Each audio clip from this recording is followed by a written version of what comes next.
Calling All Cars, a copyrighted program created by Rio Grande.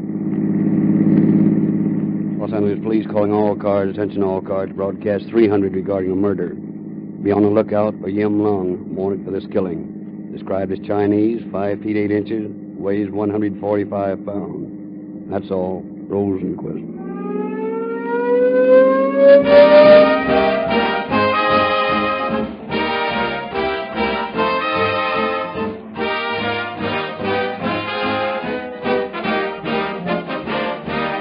When the great new all-purpose cracked gasoline was developed a few months ago, we little believed that public interest and patronage would be so quickly realized. And a great number of our new friends and customers are fleet operators who, like city, county, state, and federal officials, buy on tested performance and low cost of operation. I could fill this half hour with one testimonial after another, but here are 3 short, typical opinions. B.L. Stebbin, West Coast Trucking Company, Oakland. For the past 50 days, we've been using Rio Grande gasoline in all our trucks and passenger cars. We wish to state that this gas has proved superior to any of the other brands we've used. Fred K. Balch of the Pomona Pump Company. I've put the new gasoline through tests comparable to those of your research department. I've noticed its superiority in starting, pickup, smoothness, and increased mileage. R.F. Landreth of Sproul's Lumber Company. We found your new cracked gasoline to possess exceptionally quick starting abilities, smooth acceleration, and long mileage. We're pleased to endorse it as the most outstanding non-premium gasoline we've ever used. Ask your friends to try the new all-purpose Rio Grande Cracked. One trip to the red and white Rio Grande station, and they'll thank you for knowing the most highly recommended gasoline sold in the West.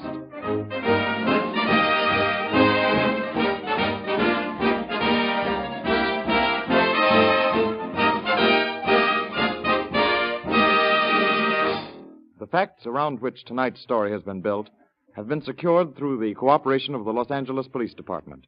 We have therefore asked Chief of Police Arthur C. Holman to open our program. Good evening, ladies and gentlemen. Life in old Chinatown in Los Angeles was hidden from Occidental understanding by a veil of Oriental mysticism and intrigue. In one respect, however, it failed to vary from life in other parts of Los Angeles, for the people of Chinatown experienced the same emotions common to the Occident. They knew happiness and sorrow. They loved and hated. They lived and died, sometimes mysteriously. They brought with them many strange customs. One of the most intriguing of these customs was the no-ee of slave girls. Tonight's story deals with one of these and with the efforts of the police to prevent a murder. But let's listen to the story as it unfolds and learn the outcome.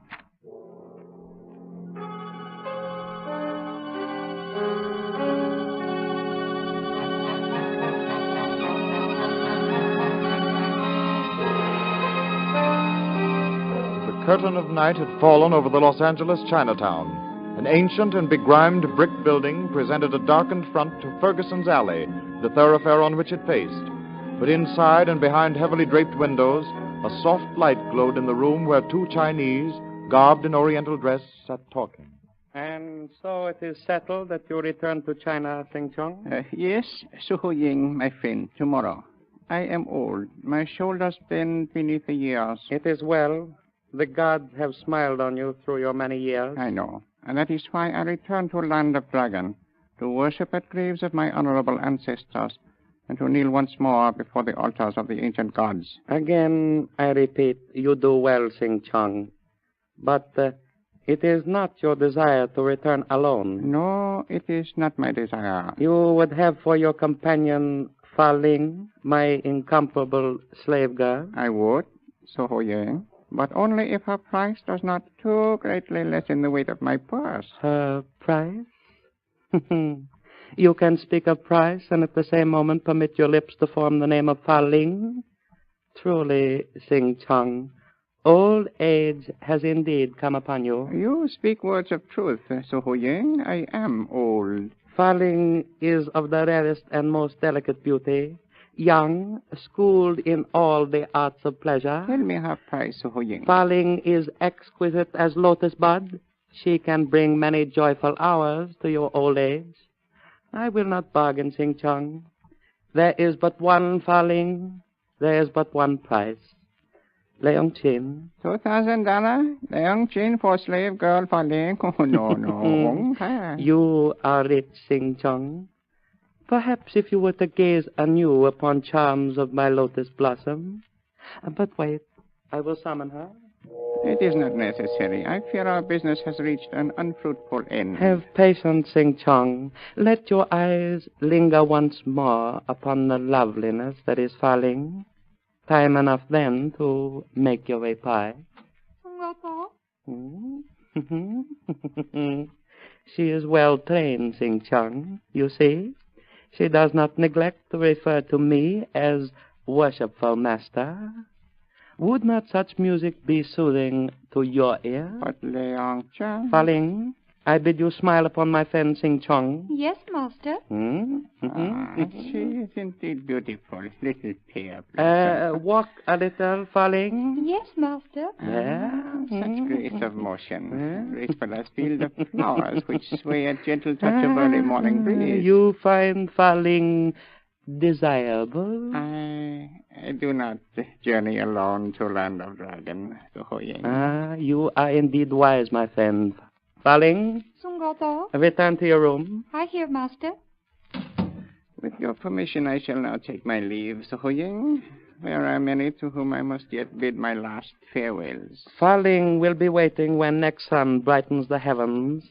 I guard my slave girls well.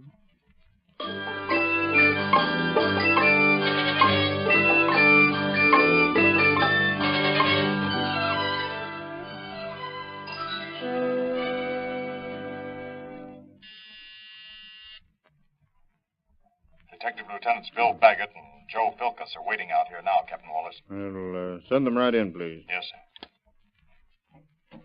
Come on in, boys. Thanks. We were out when your call first came through, Captain Wallace, and we got here as soon as we could. Oh, that's all right. There's no particular hurry. I've got a sort of a funny job for you, boys. We've handled a few funny ones in our time. This one's down in Chinatown. Something fishy seems to be going on down there. Did either of you ever hear of Kwang Li? Seems to me he's president of one of the Tongs, isn't he? That's right, the Chiyuk Tong. What's he doing down here? Their headquarters are in San Francisco. I know, but the Chiyuks are having trouble with the Lo Yi Tong up there. Kwang Li Ye's up there down here now for his health. I see, and you think the local Tong might take up the quarrel. Is that it, Captain? That's it. More particularly because the Lo Yis have put a price on Kwang Li Ye's head. Oh, with a cash inducement to start trouble, that makes it worse. Yes. And if there's any truth to a rumor that just came to me, something's happened that'll make it worse than that. Something that's happened down here, you mean? Right. When Kwang Li Ye came to Los Angeles, he brought his wife with him, Ming Chung. She's supposed to be very young and very beautiful. Yeah? Well, here's the rub. Somebody's kidnapped the lady. Kidnapped? Oh, that does mean trouble. Who's supposed to have done it? Lo Yi Tong? I hardly think so, Philkus. Tongs don't kidnap for revenge. They kill. Is there any clue as to who might have done it? No. But in my opinion, this kidnapping, if there was a kidnapping, is most likely the work of some local Chinese who's fallen for this Ming Chung. And our job is to nose around Chinatown and see what we can find out, right? That's about the size of it, Baggett. I don't expect you to have much luck. It's about as easy to get information from a stone wall as from a Chinaman. But there's something you can do. What's that, Captain?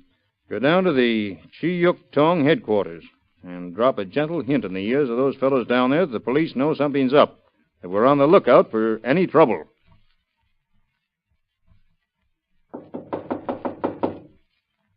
You sure this is the place, Philkus? Sure, this is the Tong headquarters, all right. Here, I'll try the door. It's locked. Maybe nobody's in there. Oh, there's bound to be. You suppose they think we're Lo Yi Tongmen? They might at that. I'll try again. Well, looks like we might have to break in. Oh, listen. There's somebody coming. Yao Shoma. I'll tell you what I want after you open this door. Suya. We're police officers. Open this door. Lala. You understand their lingo pretty well, don't you? Some of it. What do you want? Oh, it's you, Lim Young. And Young. He's head of the local Chiyuks, isn't he? That's right. You want something, Chow? Why are you staying in like this with the door locked, Yim Lung? Why aren't you outside getting some fresh air? Expecting trouble? Oh, no trouble. Well, I thought you fellows and the Lo Yis might not be getting on so well. Oh, Lo Yi Tong make no trouble here. Lo Yi Chiyuk Pung Yao. Good friend. Then it'd be a good idea for you to stay that way, because the police are going to make an awful lot of trouble themselves if there's any more of this Tong War business. Oh, no trouble, Chow. Tongman very good friend. Well, that's fine. Who's the old fellow over there? Kwang Li, eh? Yes, him Kong Li. Good. You better ask him a few questions, Silkus. Come on in.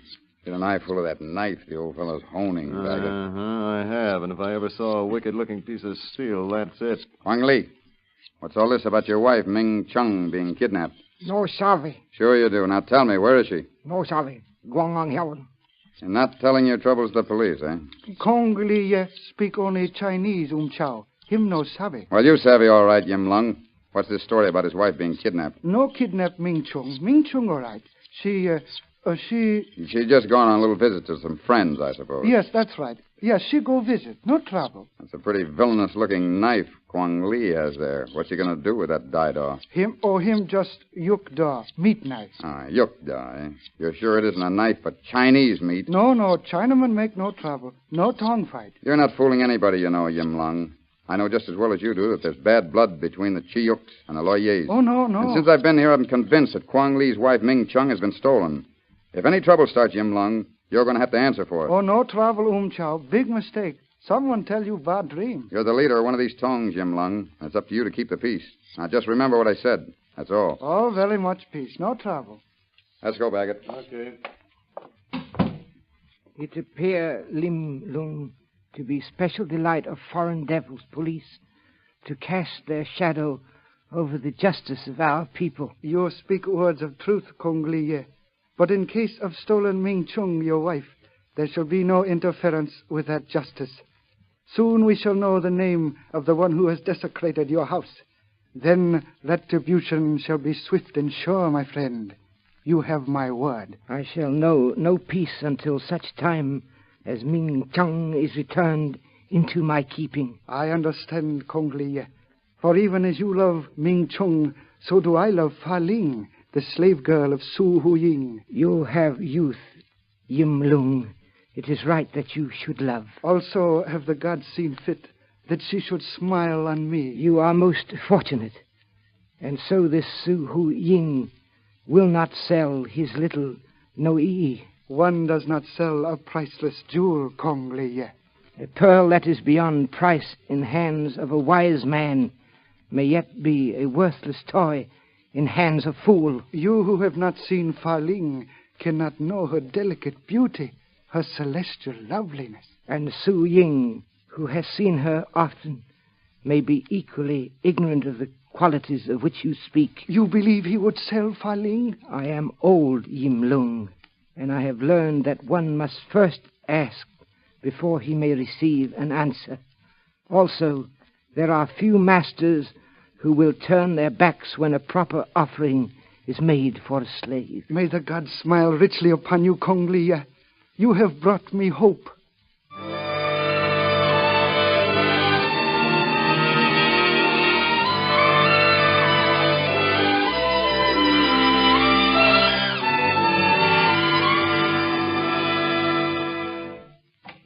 Fa Ling, Goto? my little prisoner Ming Chung, she is still unhappy. Her eyes are never dry, Master. You have seen that she has every comfort, Fa Ling? Yes, Master. It is her wish that I carry a message to Guang Liye, her husband. Ming Chung has offered money, jewels, if I do her bidding. And you told her? I am obedient to my master. You refused. It is well for you. It was also her wish that I inform some member of the Ji-Yuk Tong that she is here. Ming Chung is very unhappy, Master. But not so unhappy as you, had you done as she asked. You have guarded Ming Chung well, Fa Ling, and you shall have your reward. My reward, Master? I do not forget those who serve me, well or ill. Yes, you shall have your reward. May I dare to ask? What it shall be, Fa Ling? Why not? You are to have new master. A new master? Yes, Fa Ling. He come for you with morning sun, so tonight you may rest. You need not guard Ming Chung, for our little prisoner of love is no longer here. Ming Chung has escaped, Master? My slave girls do not escape, Fa Ling. Ming Chung has been removed to a place of greater safety. For tonight the tongmen of the Chiyuk prowl the streets in search of her. Sungoto, Yes, Faling? this new master. My little lotus blossom would like to know his name. Curiosity poorly becomes a Noi Faling. But, Master, is it to Yim Lung you sell me? You love Yim Lung? I love him, Master. Have I not given you my word that you shall have your reward, Faling? It is because I have learned of your love for Yim Lung that tomorrow you shall be sold. Then tomorrow you shall sell me to Yim Lung. Oh, Master, may it God... Tomorrow I shall sell you, Faling, but not to Yim Lung. Not to Yim Lung. You have been traitor to my house, Faling. Behind my back you have given your smiles to Yim Lung. But I love him, Sungoto. And because you love him, your just punishment shall be the more bitter. For now you are caught in the spider's web of your sly deceit, Faling. Master. Tomorrow you become the slave of Sing Chong, and tomorrow you shall sail for the distant shores of China. To China? No, Master, For no. you who have lived your life in America, China will not be pleasant.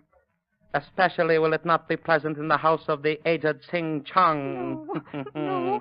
And never, my little pear blossom, never again in this life shall you set your eyes upon your lover. On my knees, Sungoto.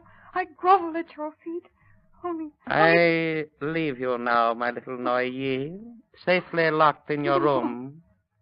May your dreams be most pleasant. Sungoto.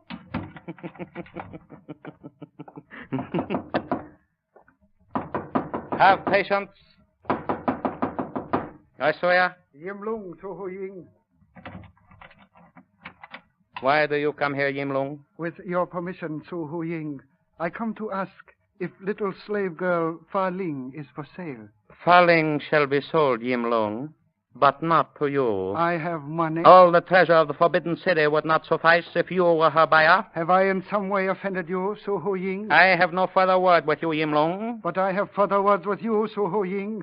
Even though you sell the little Fa Ling to someone other than I, it is still my purpose to have her. Perhaps, but if so, you will journey far. For tomorrow, Yim Lung, Fa Ling departs from America forever. You lie. Your choice of words is unfortunate, Yim Lung. You will observe the outline of gun within my sleeve.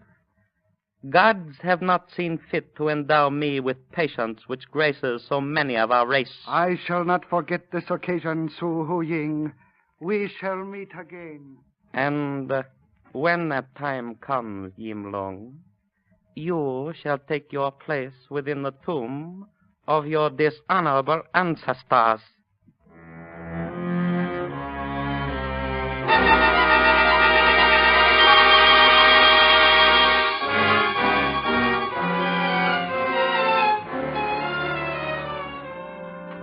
Fa Ling!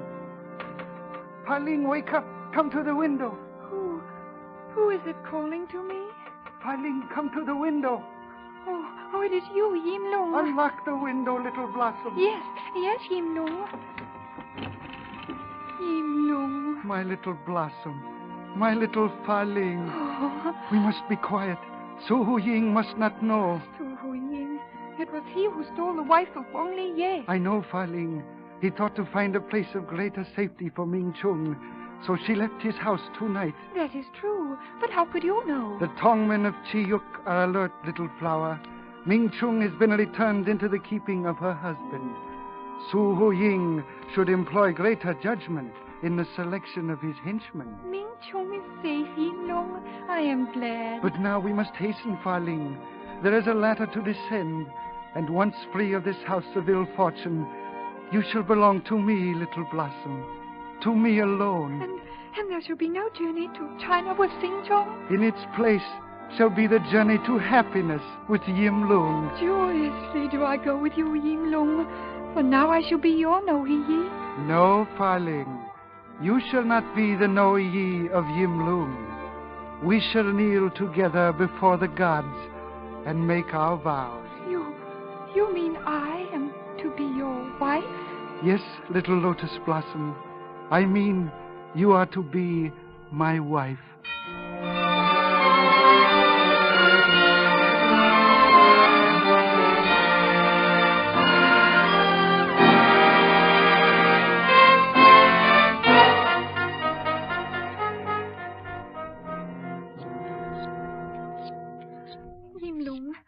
Why have we come here to this strange house with Guang Li? Yim Lung, you have heard something, Kong Li. A footstep in the corridor. Su Hu Ying.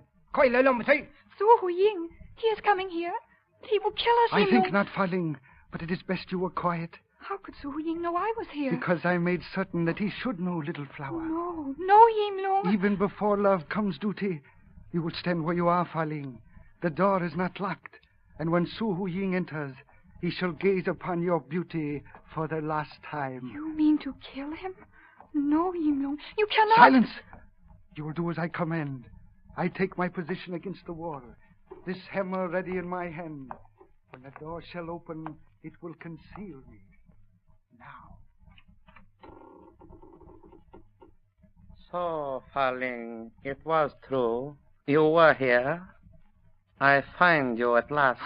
Su Hu Ying, you have a gun. You are going to kill me? No, this gun is not for you, know ye. One does not destroy beauty with gun. That is duty of knife. Tell me, Fa Ling, where shall I find Yim Lung? You shall find him directly behind you, Su Hu Ying. Do not turn about. Oh? Then this clever little scheme is of your devising, Yim Lung? So, I had not thought that you were so... No! Yim Lung, you have killed him. Not yet, little Blossom. He is stunned only. Have patience. The knife, Kong Li. It is here, Yim Lung. Now it remains only for you to loosen his collar, my friend. And the head, if it will pull back just a little farther. That's it. And now I strike to kill. So! No! The stain has been removed from the house of Kong Li, and the god of justice is avenged.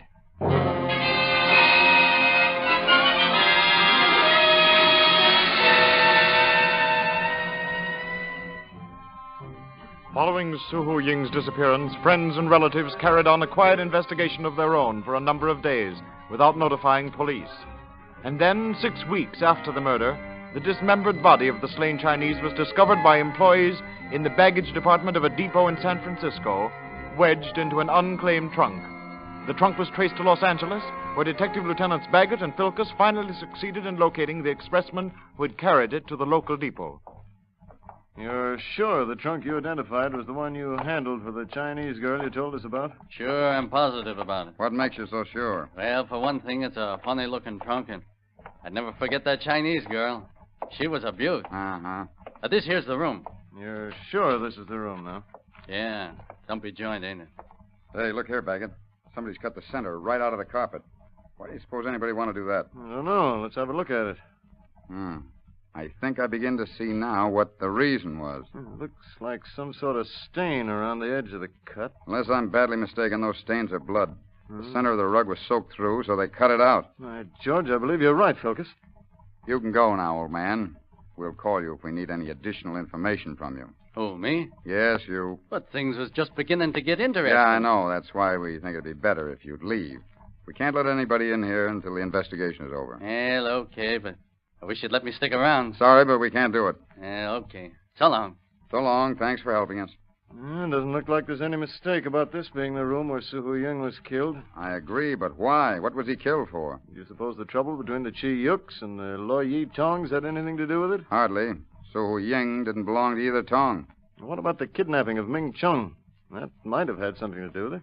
It's just possible that it might have been Su Hu Ying who kidnapped Ming Chung. He had a weakness for pretty faces, you know.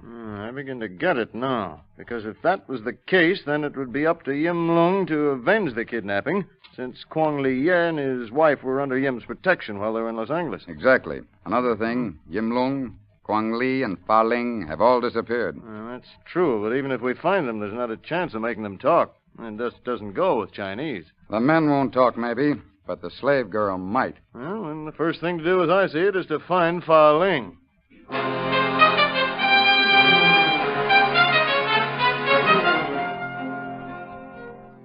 Philkus and Baggett notified law enforcement agencies throughout the state, and as a result, uncovered the trail of the missing Fa Ling. Within 4 days after the finding of the body of Su Hu Ying, she was arrested in Visalia, California, and returned to Los Angeles. Philkus and Baggett persuaded her to reveal the hideout of Yim Lung. Down this hall, Fa Ling? Yes, Yim Lung. Him hide here. How did it happen you and Yim Lung didn't stay together instead of you going away? Because we think nobody noticed one China girl travel by herself. Then by and by, when police stopped looking, Yim Lung follow me. You should have stayed here, Fa Ling. I doubt if the police could have found this place. Maybe the police not find me here, but the friends of Su Hu Ying, they would find me. There's 3 doors here at the end of the hall. Which one is it, Fa Ling? It is this one, Chao. Chao, open the door, Yim Lung. What want, Chao? My lord. Well, so Kwang Li Ye is here too, is he? That saves us a lot of trouble. Why you come see us? Yim Lung, you and Kwang Li Ye are under arrest for the murder of Su Hu Ying. No sabe Su Hu Ying murder. Go Kyo. I think maybe you... Ah, Fa Ling. Ah. Yim Lung. You bring Chao to me. Yim Lung, do you hate me? There was no other way. We try to steal our happiness by being wicked. The gods, they have frowned upon us. It is fate, Yim Lung. I think maybe you are right, little Blossom. The gods have frowned. Please, Yim Lung, do not hate me. Hate you? How can I hate you, my little Fa Ling? Yim Lung, I will not leave you. I will wait, Yim Lung. If you must face the white man's law, I will be near. And always I will be true. And maybe someday, Yim Lung. Maybe someday the gods will smile again, little Blossom. It is written, only eyes that have held tears may see the rainbow.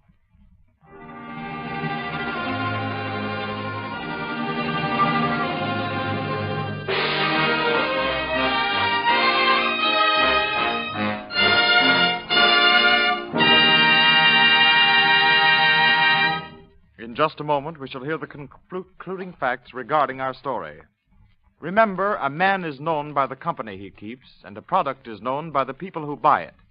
In a market full of gasolines, select the one that is most highly endorsed, most consistently used, not by just anybody, but by those who know the best and buy the best.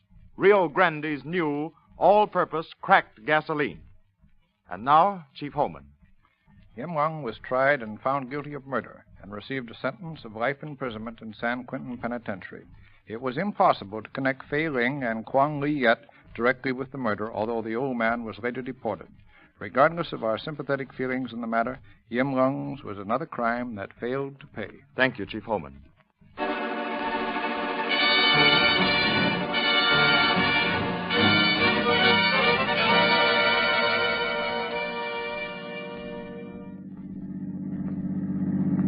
Los Angeles Police calling all cars. Attention all cars. The cancellation of broadcast 300 regarding a murder. Suspect in this case is now in custody. That's all. Rosenquist.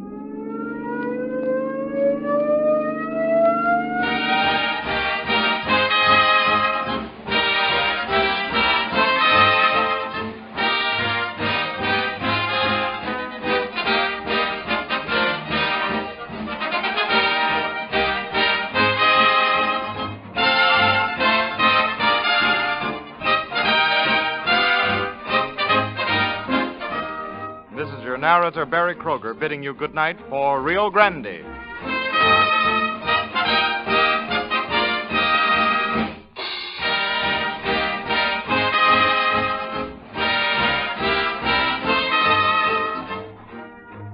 Next week at this time, Rio Grande will present Six of a Kind. This is the Columbia Broadcasting System.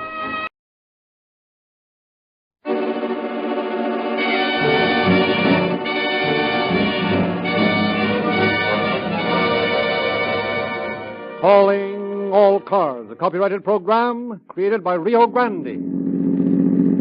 Seattle Police calling all cars. Attention all cars. Broadcast 301 regarding a murder. Assist the Bremerton and Kitsap County officers. And that's all. Rosenquist.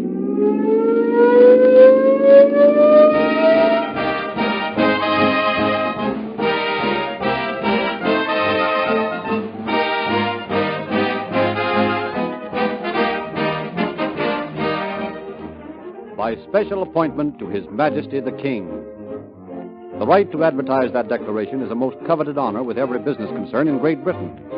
It establishes the outstanding quality of a product in the eyes of all British subjects for it to have been chosen by their monarch. Here at home, an equally high distinction is enjoyed by serving the most discerning users of gasoline and thus earning the tribute first in public service. As the sensational motor fuel chosen by those who know the most about gasoline, the motor fuel that provides more police cars, ambulances, fire engines, and other public serving equipment with a performance that is equal to every emergency. All-purpose Rio Grande Cracked deserves that title. Drive into the red and white Rio Grande station in your neighborhood in the morning and let one tank full convince you, as it has thousands of others, that the new Rio Grande Cracked is the all-purpose gasoline that makes every car do everything better. Rio Grande Cracked, the most highly recommended gasoline sold in the West, the motor fuel that is first in public service.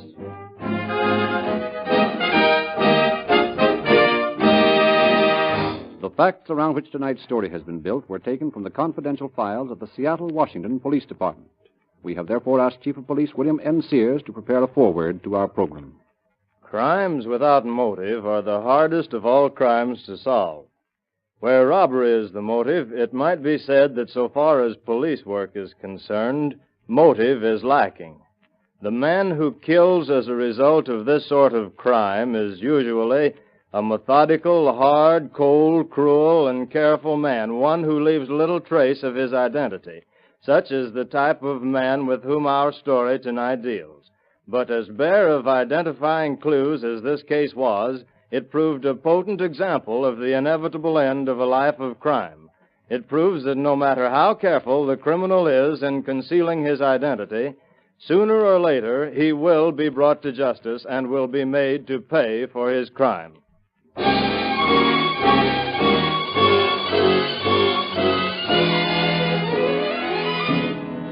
On the afternoon of July 13th, 1933, two men entered the reception room of a doctor whose offices were located in the downtown section of Seattle, Washington. You watch out here, Blackie, while I go in the doc's private office and operate on him. Hadn't I better come with you? No, I can take care of this job by myself. Whatever you say, Leo. Oh, I didn't know there was anyone out here in the reception room. My nurse is gone for the day. Yeah, we know all that. Now get back in that office. But I don't understand. Just what... You heard what I said. Get back in there. What, that hammer? What are you going to do with that hammer? You'll find out. What? Now, just close this door so we won't disturb anybody. And now, Doc, you're going to get yours. Why are you doing this to me? Shut up!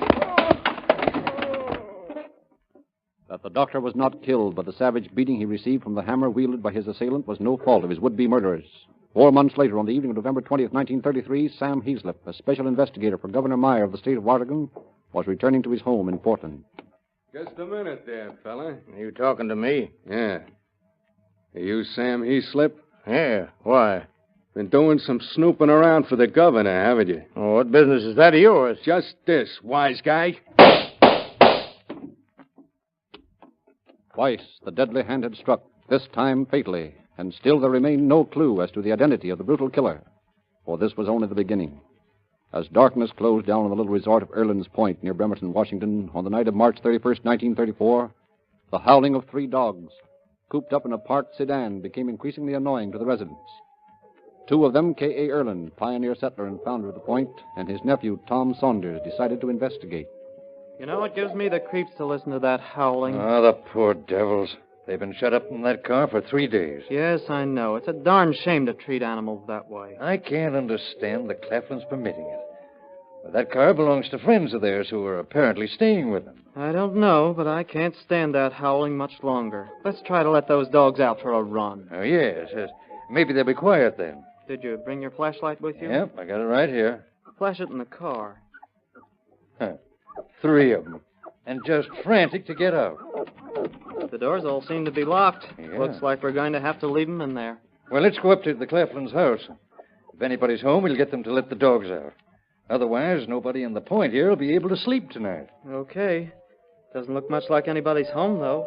No lights on anywhere. The place is black as pitch. Well, we'll try anyway. The doors to the garage are open, and Claflin's car's in there all right. Maybe they're not out. You'd think they'd have a fire going on a cold night like this, but I don't see any smoke coming from the chimney. We'll try the back door here. That's a good idea. If they're asleep, they can hear us better back here. Mr. Claflin. Mr. Claflin. No, they don't seem to be home. I can't imagine people being so selfish as to go away and leave dogs locked up like that. Let me have that flashlight a minute, will you, please? Yeah, sure. This thing has got me curious. I'm going to flash it into that window there. What for? If there's nobody home, it won't do any good to... My Lord! Come here, quick! Huh? What is it? Look, down there, on the floor. Why, it's a man lying there. But his face! Look at his face! Good Lord, Tom. He's dead. That battered face! Turn off the light, Tom. I don't want to look anymore. What'll we do? I'll tell you what we're going to do. We're going to get out of here and call the sheriff.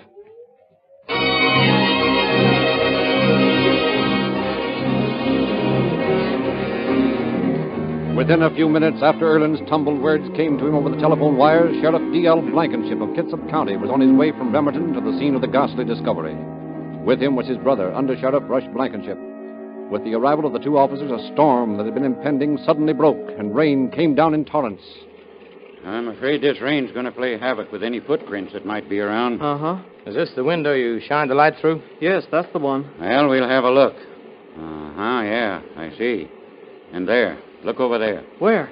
Over by that corner. That's the body of a woman. She's sprawled partly on the floor, with one arm flung across a daybed. Good Lord, two of them. Come on, let's get in there. It's locked.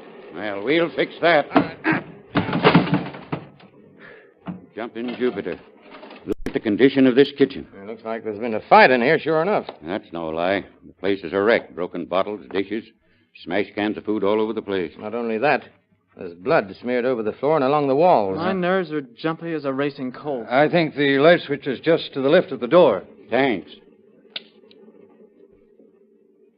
Well, it looks like murder, all right. Look there. Man's wrists are tied in front of him with a strip of cloth. Both of them were gagged, and the woman has a blindfold over her eyes. Looks like she tried to get free. The blindfold's been pulled loose quite a bit. Well, whoever did this walked in on them while they were having a little game of poker. See, the cards and poker chips are still on the table between them. It's a funny thing that table wasn't knocked over. Everything else we've seen in this house has been. There's poker hands lying there just as they were dealt. That's so. But here, see here. 4 hands were dealt out. So more than those two must have been playing. Where do you suppose Mr. and Mrs. Claflin are, Sheriff? Well, aren't these Mr. and Mrs. Claflin? No, they're not, Rush. I knew that myself. At least I know who the woman is. She's Sally Dupree. She lives in Bremerton. The man's name is Gordon Wheeler. He lives right next door here. Takes care of the Claflin's place when they're away. Wheeler, huh? Well, somebody must have been pretty mad at him. You see, he was shot right between the eyes. Must have killed him instantly. But just the same, his face has been all battered up. Looks like the girl was shot twice. Yeah? Once through the neck, and the other bullet went right down through the top of her head. See. Killer must have been standing right over her. Well, I can't understand who'd want to kill Sally Dupree. She and her husband are show people. They own those dogs outside. Used them in their act. I wonder where her husband is now. I don't know, and I'm beginning to wonder where the Claflins are, too. You don't suppose they killed these two and then beat it somewhere, do you, Sheriff? I don't suppose anything yet. I say, let's take a look at the rest of the house. What's the next room down the hall here? I believe the bathroom comes next. Bathroom, huh? Well, this bathroom's a mess, too. Blood all over the floor and on the towels. Now, what's that door at the end of the hall? The Claflin's room. Yeah, well, let's have a look in there, too. Yeah, maybe we can find a motive for this thing. Great Scott. What is it, Sheriff? Another one. Look, that woman lying there on the bed. Where? It's Mrs. Claflin. And the same thing. Hands bound in front of her, a gag across her nose and mouth, and her eyes covered, too, with a wide piece of adhesive tape. But she hasn't been shot, Sheriff. Huh? Look here. This killing was done with a knife. A deep chest wound and a throat cut, too. This beats me. I say, here's 2 knives lying on this table, both of them wiped clean. Sheriff! Yes, what is it? There, sticking out of the closet door. A man's leg. What? Another victim. Say, how long is this going to go on? Here, help me pull some of these dresses off that are piled on top of him. Maybe we can identify him. Right. Hands tied behind him. Throat cut, head battered in. Looks like his jaw's broken in a dozen places. Somebody's going crazy to do a thing like this. It's the most horrible thing I've ever seen or heard about. You're right on that. I know this fellow, too. He's Paul Harvey, a close friend of the Duprees. You mean Paul Harvey, the bartender over at that Bremerton night spot? That's right. Hey, let's get away from here for a moment while we collect our thoughts. The living room is just across the hall there. All right, let's go in there and see if we can reason this business out. What do you suppose was the motive, Sheriff? It looks like revenge murder, but it's too early to say yet. Maybe after we've looked around a little more, we can... Good Lord, look there. Now, this is too much. Great Scott, Sheriff. This is mass murder. Where the man lying by the door there? It's Bert Claflin. Claflin, eh? And the man across the room is Arnold Dupree. Both of them beaten to death. Hey, look, Sheriff. Yeah? Dupree still has the leg of a broken footstool in his hand. That means he put up a fight with the killer. Well, that's more than can be said for poor Claflin. His hands are tied behind him like the other men's. Dupree's hands had been tied, too, but he managed to get them loose somehow. Well, one thing is certain. Whoever did this couldn't have gotten out of here without some kind of injury. The scene in the kitchen and the splintered chairs here in the front room prove there must have been a terrific battle. That's right, Sheriff. The murderer or murderers are cinched to have gotten bruised or cut up. Might even have a bullet wound. We've got to send out a general alarm right away. The killer's had more than enough time to get clear of here. Mr. Erlin said those dogs have been in that car for 3 days. Well, that means this must have happened 3 nights ago. Exactly. We've got to tip off all the hospitals and police agencies to be on the lookout for any injured parties who can't give a good account of themselves. You're going to call in, Sheriff? No, I'm going into Bremerton personally. You stay here and look after things, Rex.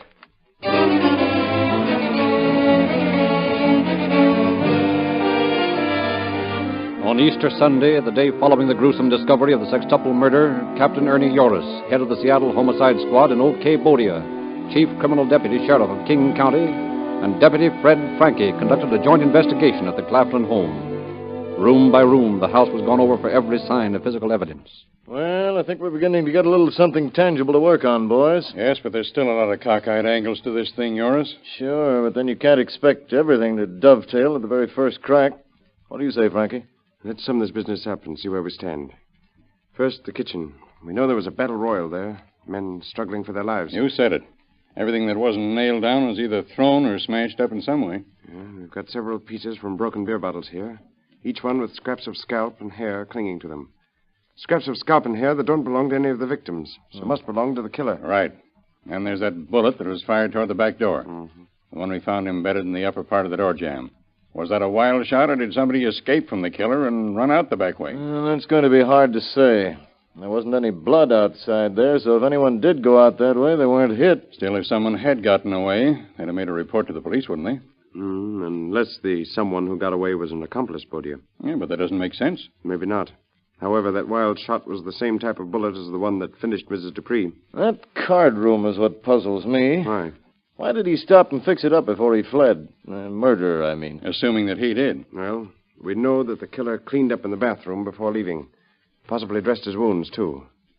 Yes, it must have been him. Yeah? Because at that time, the others in the house were all dead. What about those knives we found in the bedroom? They weren't the killers, that's sure. No, they weren't the killers, Bodia. He probably picked them up in the kitchen. Yeah. He wouldn't leave a weapon of his own here. Too much chance that it would identify him. He was smart enough for that, all right, because he took his gun away with him. Anyway, we can't find it. Too bad, too. That'd be a big help. What about that leather thong Claflin's hands were tied with, Frankie? I didn't find anything around here it might have come from. Well, it looks to me as if it might have come from a pair of high-top boots. Maybe the killer's own boots. If that's the case, we might start looking for a lumberjack. There's a lot of logging camps around here. It's worth a try, anyway. Here's something else that puzzles me. The killer, we know, brought a gun with him. Then why didn't he use it on all his victims? Why use a knife, too? Chances are he had no more bullets after he'd emptied the cylinder. After that, he fought with, well, whatever he could lay his hands on. Well, that'd explain why he used the hammer on Claflin and Dupree. Yes, it would. And you see here? All these indentations of the head of the hammer on the footstool that Dupree was using to fight with when he died. Yeah? Well, it proves he used it as a shield against the killer's blows. Well, the more I think about it, the more it looks like the work of one man. 2 or more men aren't likely to go berserk at the same time. I'm inclined to agree with that. The coroner said that a good deal of the mutilation of the bodies was done after the people were dead. The killer must have gone clean off his nut. Yeah. A knife wound in the breast killed Mrs. Claflin. Yet the fiend cut her throat and smashed her skull afterwards. And the same thing goes to the bartender, Paul Harvey. Yes, and a knife wound in the back of the neck finished Bert Claflin. The killer wasn't satisfied with that either. And look at poor Dupree. 21 hammer holes smashed through his skull. This is the work of one man, all right. You'll never find 2 pulling a stunt like this. Still, how could one man bind up 6 people? Well, I don't know. Now, here's something else. What do you boys make of the heel from a woman's shoe that I found in the backyard? And that blood-stained ring of Gordon Wheeler's that I found near it? Do you suppose that broken heel means there's a woman mixed up in the case somewhere? A woman we don't know about? I doubt it. Somehow I can't picture a woman having anything to do with a mess like this. Well, cherchez la femme. There must be some explanation for that heel. I suppose there is, but what? Who's that coming in? Chief Tribble, Bremerton Police. Hello, Chief. Hello, boys. Find anything yet? Yeah, a little, but not much. There's something that might help. I just talked to a fellow who says he saw a man he knows going over on the morning boat to Seattle day before yesterday. Said the fellow was all bandaged up. All bandaged up, eh? Yeah. Who was the man you talked to, Trevor? He's a Navy Yard worker. A fellow by the name of Travers. Joe Travers. Did Joe know the name of this fellow he saw? He said he thought it was Leo, something or other. Didn't remember the last name, huh? No, he said he doesn't know the fellow very well, but when he saw him bandaged up like that, he just thought he'd ask him what had happened. And what did this Leo something or other say? He said he'd gotten into a fight in some beer joint. I see. Well, boys, I'm shoving off. What's your hurry? Where are you going, Bodie? I'm going to see this fella, Joe Travers. Get him to give us a description of his bandaged friend, and I'm going to send that description all over the coast. Well, do as you like, but the chances are the man got hurt just as he said he did in the beer joint brawl. Maybe he did, and maybe he didn't. But if I can find him, he's going to have a lot of tall explaining to do. Okay, then I think we'll get a lot farther with the fingerprints we pick up here. That's just it, boys. And it's the worst rub of all. There isn't a fingerprint in the house that doesn't belong to one of the victims. Nope. What's that? How do you know, Frankie? Because I haven't found any, for one thing. Oh. For the others, if you'll notice some of the crimson smears on the walls, both in here and in the bedroom, you'll see what I mean. You mean like the smears by the door here? That's right. Well, what does it mean? It means that whoever made them wore gloves. None of the victims wore gloves, so draw your own conclusions.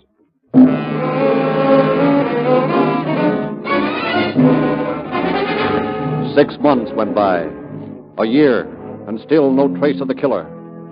Although police of Bremerton and Seattle continued their feverish search for the fiend, every lead drew them into a blind alley.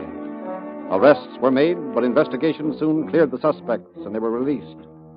Through it all, Chief Deputy Bodia persisted in attaching significance to the name Leo, the name of the bandaged man who had been seen on the boat. And then, late one evening in September of 1935, a matron in the Seattle County Jail came to Bodia's office. May I speak with you a minute, Mr. Bodia? Why, of course. One of my prisoners has been making a terrible fuss nearly every night. I don't know what to do with her. A fuss? What kind of a fuss? Well, she seems to have nightmares, talks wildly in her sleep, even screams. She's doing it now. That's odd. Let's go in there. Oh, I wish you would. She has me worried. Say, Al, I'm going to the jail for a few minutes. I'll be right back. Okay. Come along.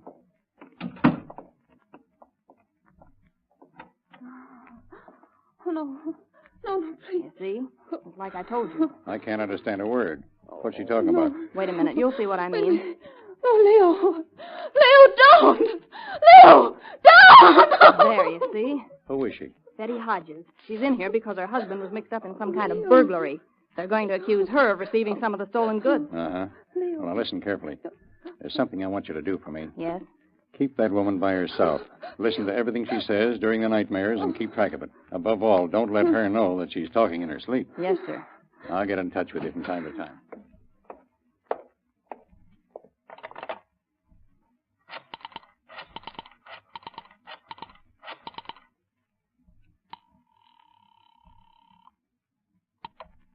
Seattle Police Department. Get Detective Richard Mahoney on the wire for me if he's there, will you, please? Just a moment. Mahoney speaking. Say, Dick, this is Bodie up at the sheriff's office. Yeah? What's on your mind? I just learned you were in charge of the case against Betty and Cecil Hodges. Yeah, that's right. Do you know if either one of them knows a man named Leo? Leo? Leo who? Well, I don't know his last name. Well, I wouldn't know. Oh, say, wait a minute. Come to think of it, Hodges did mention somebody by that name. Good. In what way? I mean, what was it in reference to? Hodges has been trying to spring his wife from jail. Says she has nothing to do with the rap against him. Yeah? Well, he wants to make a deal with me. Says if I see that the charges against her are dropped, he'll give me a hot tip on the slugging of that doctor and the shooting of Sam Heaslip down in Portland. He will, eh? Well, that's what he says. Haven't paid much attention to it. That's an old gag with some of these birds, you know. Well, where does the name Leo fit into this? Well, Hodges let it slip out once while he was trying to swap his information for his wife's release. Listen, Mahoney, I'm certain we've run onto something hot. Come on over here to the jail. We're going to talk turkey to your prisoner tonight.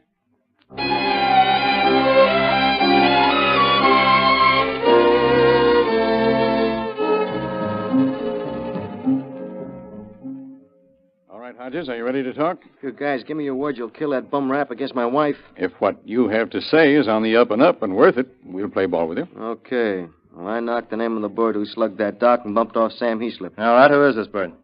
His name's Leo Hall. How do we know you're giving us a right steer? Because Leo wanted me in a Heaslip killing with him. I went to Portland and looked over the layout. I didn't want nothing to do with it. Why not? I don't want nothing to do with murder. I'd at least make a move to keep Leo from getting sore. How do we know you went to Portland for Leo? Give me a piece of paper and a pencil, and I'll draw you the layout of Heaslip's apartment. All right. Here you are. Thanks. The door here. Table over here. Yeah, George, that's right.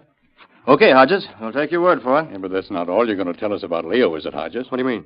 Don't you think you better tell us what Leo Hall knows about that mass murder over at Erlin's Point, too? How'd you know about that? Didn't anybody ever tell you it's a cop's business to know things? I ain't saying nothing about that. You want your wife sprung, don't you, Hodges? But you guys said you'd spring her if I told you what I knew about the other jobs. Yeah, we said we'd turn her loose if you told us all we wanted to know. Okay. Yeah, Leo pulled that one, too. How do you know? My wife was with him that night. Oh. But she didn't have nothing to do with the killings. Leo forced her to go along with him. You mean she was with him in that house while he was murdering all those people? Not all the time. After he'd killed Mrs. Claflin, the bartender, she ran out the back way. She couldn't stand no more. And Leo just let her go, didn't try to stop her? Sure he tried to stop her. He even fired his revolver at her when she was going out the back door. Yeah, all this sounds kind of fishy to me. What about you, Bodia? Well, I'm not so sure. We found a bullet embedded in the jamb of the rear door, where someone had fired in that direction. Sort of bears out this fellow's story. I've told you all I know. Now, what about my wife? All right. We'll see she's released, at least on the rap they're holding her for now. Thanks. But we can't guarantee she won't be thrown right back in again in connection with the case you just told us about.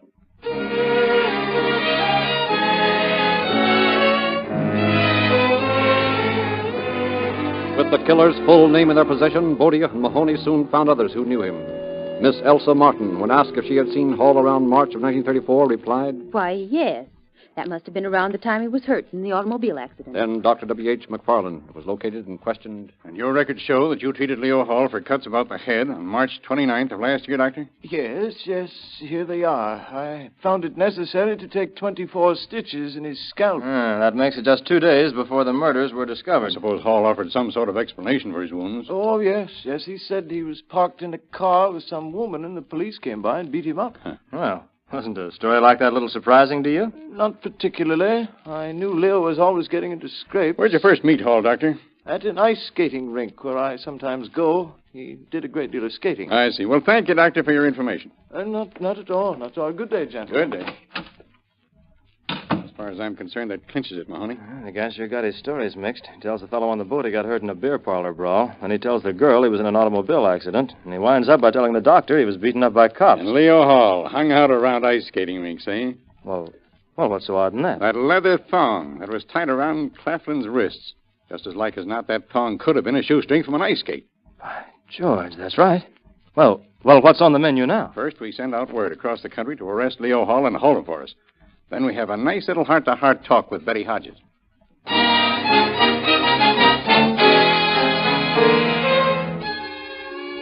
When approached by the officers, Betty Hodges was obviously terrified and refused to make a statement, not at least while Leo Hall remained at liberty. But on October 24th, word came from Portland, Oregon, that Hall had been arrested there and was being held.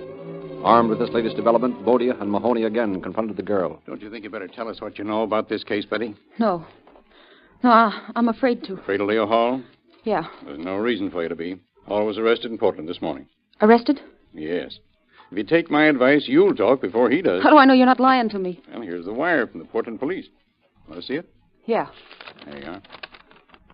Oh. Now, will you talk, Betty? I don't know. Maybe I can help you to make up your mind. I've got the heel you lost when you left the Claflin house on the night of the murder. Does that mean anything to you? Yeah. Oh, what do you want to know? When did you first meet Hall? I mean, just before you went to the Claflin home with him. On March 28th. I met him downtown. You see, he's a friend of my husband's as well as mine. Yeah, go on. Well, we got to talking about parties. And I told him about a party I'd been on at the Claflins at Bremerton, and how they were very wealthy and gave swell parties. What did he say to that? Well, he said that gave him a swell idea, that we were going to Bremerton right away. When I asked him why, he said maybe to rob the Claflins. Oh, gee, I thought he was only kidding. Yeah, some joke. What happened then? Oh, then he went and got a sack that had a gun and a blackjack and some rolls of adhesive tape in it. I got kind of scared then, and I asked him again what he was going to do. And he still said he was going to rob the Claflins? Yeah, I tried to talk him out of it, but he forced me to go with him. Said he'd kill me if I didn't. So, of course, you went? Sure. Yeah, well, what happened after you got into the house? Everybody but Mr. Wheeler and Mr. Dupree were sitting in a little back room playing cards. Where were Wheeler and Dupree? They'd gone off after some beer. Leo walked into the room first, and I followed him. All right, folks, this is a holdup. Oh. Shut up, all of you. All right, Betty, tape him up like I All told right. you. Hey, who's that? That's Sally's husband and Mr. Wheeler coming back with the beer. Oh, please don't hurt them. Okay, Gordon, just leave the case on the floor. I'll put it on ice in a few minutes. Come along in the other room. Yeah. All right, you two line up by the wall. That's it. Tape up these two mugs, Betty. Well, what's the meaning Shut of up. this? I'll get to you guys later. Take the rings off the women, Betty. Oh, don't tear them off. Here, I'll take them off myself. Okay, let her take them off. I feel rather ill. Do you mind if I go to my room and lie down? I suppose not. I'll go with you, so don't try anything funny. Oh, I never thought you'd do anything like this to me, Betty Hodges. Oh, gee. Oh, so you recognize it, do you? It's just going to be too bad for you. All of you. Leo, what are you going to do? You'll see, babe. Leo! Don't, Leo, don't! No, just wait. You ain't seen nothing yet. Leo, I'm leaving. I can't stand Come back here, do you hear me? Come back. Oh, no. Come back, you little fool, or I'll shoot. So I ran for miles, I guess. It was horrible. Yes, I can well imagine it was. That's when I broke off my heel, I suppose. Right after Leo took that shot at me. What? It scares me just thinking about it. Unless I'm very much mistaken, it's his turn to be scared now. When he finds out what the state of Washington does with their mad dogs.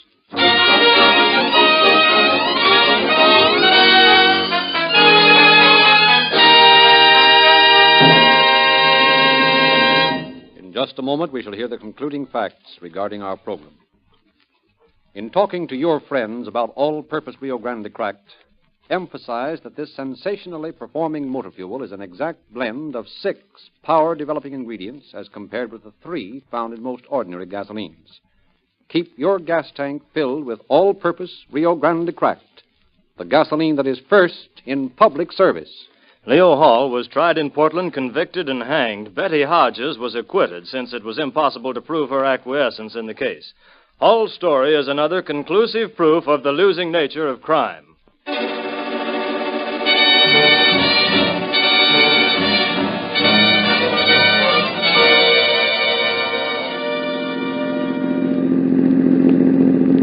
Seattle police calling all cars. Attention all cars. A cancellation of broadcast 301 regarding a murder. Suspect in this case was hanged. That's all. Rosenquist.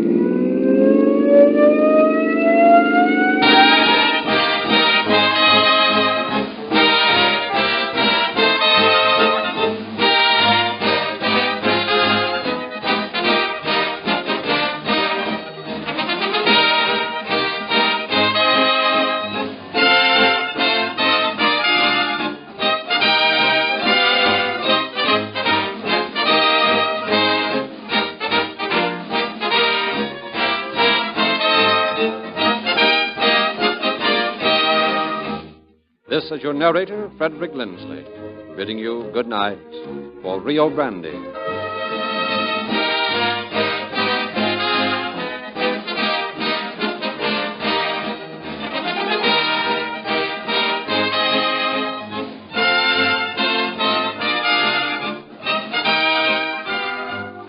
Next week at this time, Rio Grande will present Murder in the Morning.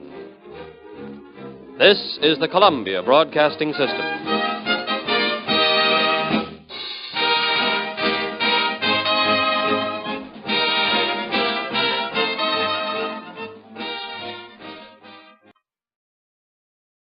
Next week, Calling All Cars will be heard at a new time, 7 to 7:30 on Tuesday night, and each Tuesday night at that time thereafter.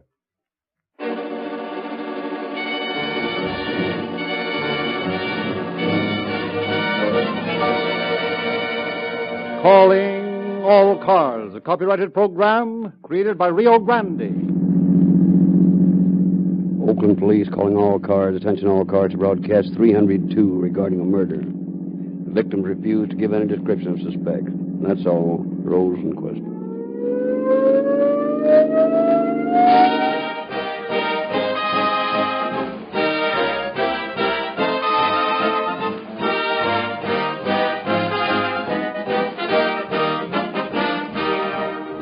Nowadays, when many of us are concerned with the possibility of a higher cost of living, I'd like to say a few words about the lower cost of better motoring.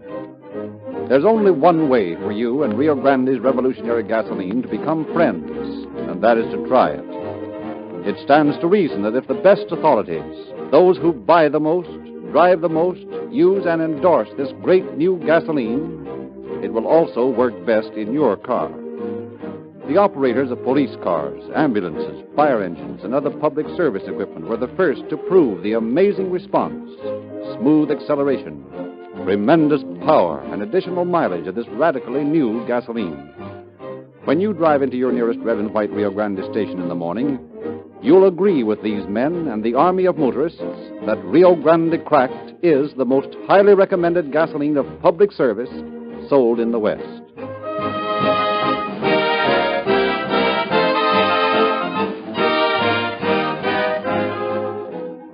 The facts around which tonight's story has been written were taken from the files of the Oakland Police Department.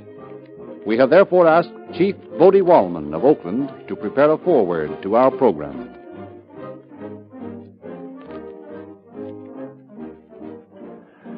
Good evening, ladies and gentlemen.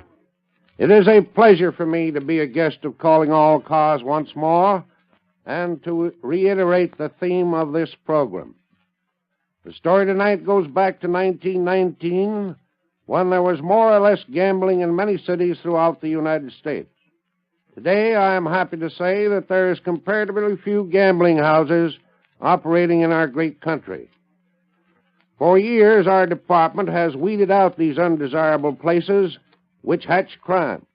We shall hear tonight of a story in which the perpetrators of a crime left absolutely no trace, yet they were known to their victims from the start.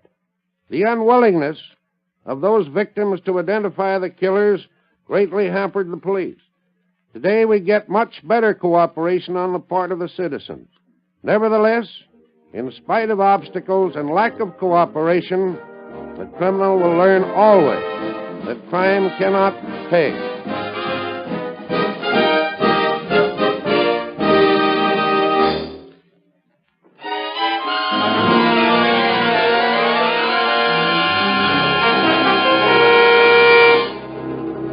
Our story opens far down in the Pacific Ocean on the Philippine Islands. Men in khaki are engaged in target practice. Hot dog, there's another one. You sure am hitting them today. I got a good reason for being so good. Yeah, I know. Me too. Now, look here. You watch this one. You ain't so bad yourself. But you ain't seen nothing yet. Watch this. A bullseye sure is a foot high. You sure is getting good. Hey, just you wait till we get back to the States. Just you wait.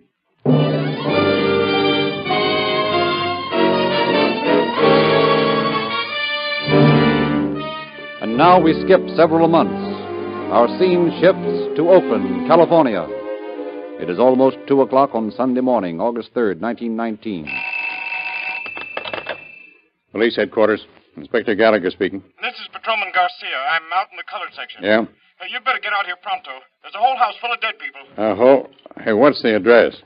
1733 Goss. And for the love of Mike, hurry.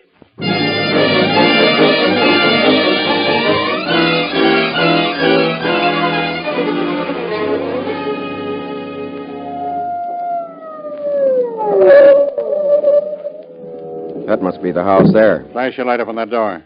Yeah, this is it. 1733. And look, the door's wide open, too. Let's go. I wonder where Garcia is. I thought he'd be out in front to meet us. You don't suppose he's hit too, do you? How'd he sound over the phone? Like he was hit? No, just sort of scared or worried. Not quite natural. Funny, the door's still open. Yeah. Sure dark in this hallway. You can't...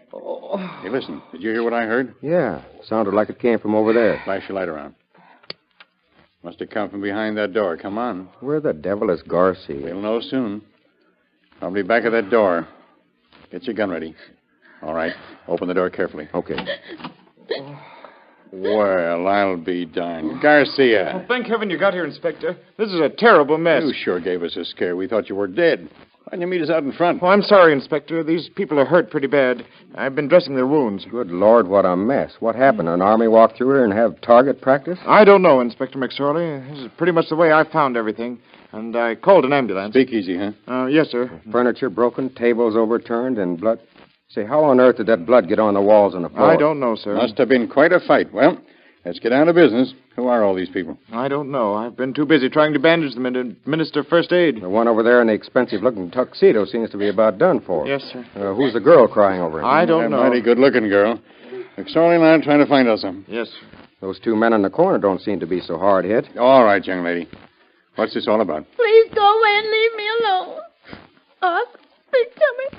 Arthur, speak to me. I thought Garcia said there was a house full of dead people. These all seem to be alive. He was probably a little bit startled. What's your name? Arthur, speak to Now, me. listen, lady, I know how you must feel, but he's hurt bad, and I've got to know how it happened. Now, please, tell me what your name is. Is you a policeman? Yes. Oh. Well, my name's Helen Moore. Get that, Dick? Got it. What's your address? This here's my home. I live here. This is a speakeasy, isn't it? Yes, I run it. What's his name? Well, you called him Arthur. Arthur what? Arthur Woodyard. He live here, too? No. Okay. Now, then what happened? Who did this? We don't know. Say, listen, buddy, you're in a bad way. Now tell us who did this. Give us a statement before it's too late. We don't... I'll tell you how it happened. Shut up. Arthur, please. We don't know nothing about it. Okay. Better treat him careful, Miss Moore. He hasn't long to live. Oh, what's the use? That's the trouble with these speak murders. It's always an underworld job, and nobody will talk. Maybe we can get something out of the other two. I doubt it. They're all scared half to death. We'll try, though. Let's try the little one first. Yeah. We're from police headquarters. We have to have your name. My name's Sexton, Sam Sexton. But I don't know nothing about it. Honest, I don't. I don't know nothing. Yeah. You, what's your name? Thomas Fowler. What do you know about this? I ain't got nothing to say. I was afraid of that. Yeah, me too. Now, listen, both of you. That man over there is in a bad condition. I doubt if he lives through the rest of the night. And that means that he's been murdered. Do you understand? Murdered. Yes, and furthermore, somebody's going to have to pay for it. Sam, you better tell us what you know about this. There's going to be a serious charge placed against somebody. Woodyard's about gone. Murder calls for a lot of explaining. I don't know, officer. I Claire don't. We don't know nothing, does we, Sam? Nope, nothing. Okay. The ambulance is pulling up out in front. Well, we'll put Woodyard and the girl in that. And these two can ride the patrol wagon. They're not so badly hurt. And as soon as they're all gone, you and I'll try to reconstruct this crime.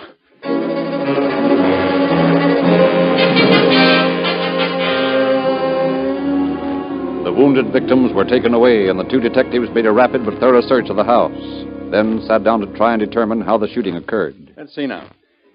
The killer must have been known here, or Helen Moore wouldn't have let him in. Even though this place is in the colored section, it's exclusive. Yeah. Say, do you notice anything about that picture over there? Sure. A bunch of swell-looking dames. What is it, a harem scene? Yeah, but take another look. I didn't know you were an art critic. Well, I'm not. But there's a mole on one of the girl's legs that doesn't look very much like... By George, that's what it is. Say, what's the matter with you?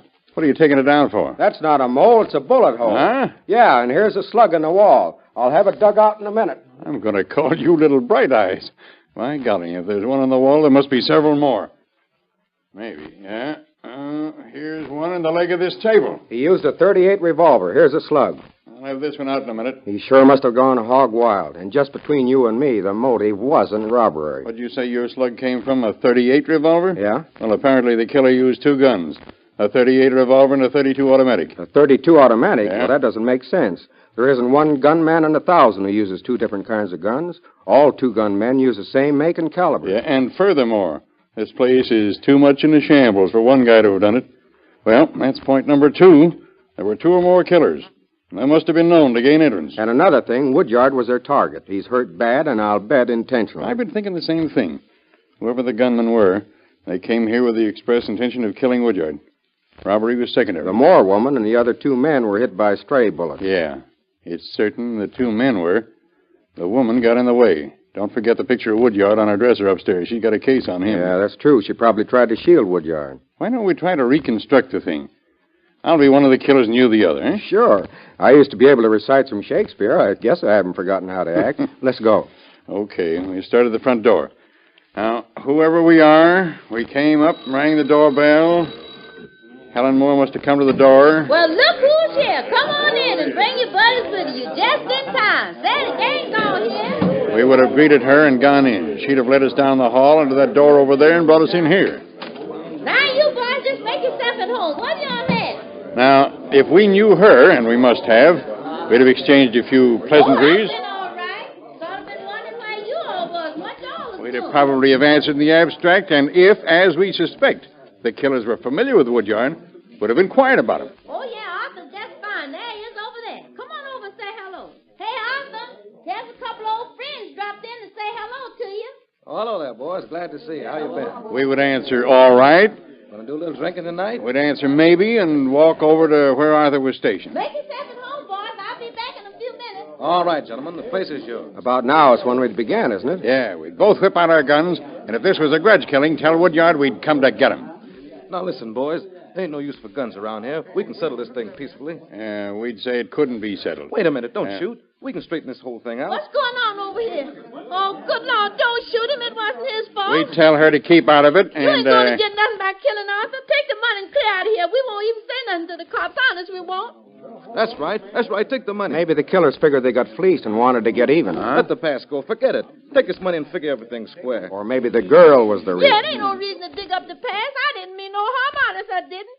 I care just as much for you as I always did, but you see, I never really loved you. I love Arthur. By this time, we'd probably have had enough words and tell the old woman to get out of the way. You don't know what you're doing. You can't both hang with this. You can both hang.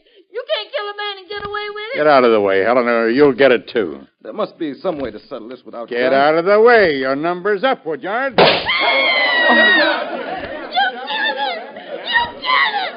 Oh, Arthur! The other killer would have let go just to be sure Woodyard was dead. There was probably several other shots fired in an attempt to shoot up the joint, and that's how the other two got hit. Most of the others would have scrambled out as best they could. Yeah, one of the killers would have scooped up the dough, and the two of them beat it.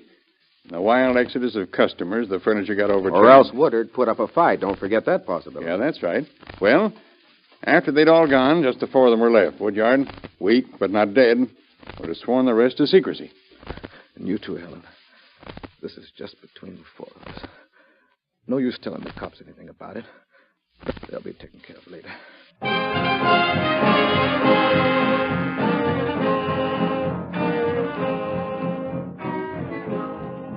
Through the deserted streets, Gallagher and McSorley drove to the Skull Tavern, garish and weird. Catacomb-like booths lined the walls, and from black coffins, loosely jointed skeletons grinned at passers-by. Savage rhythm boomed incessantly from drums on the low stage. The two detectives seated themselves uneasily in a skull-festooned booth.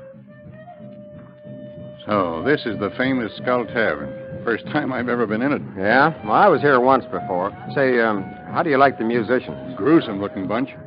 What do they have on? Black tights with skeletons printed on them? Well, it looks like it. It's those grotesque masks that get me.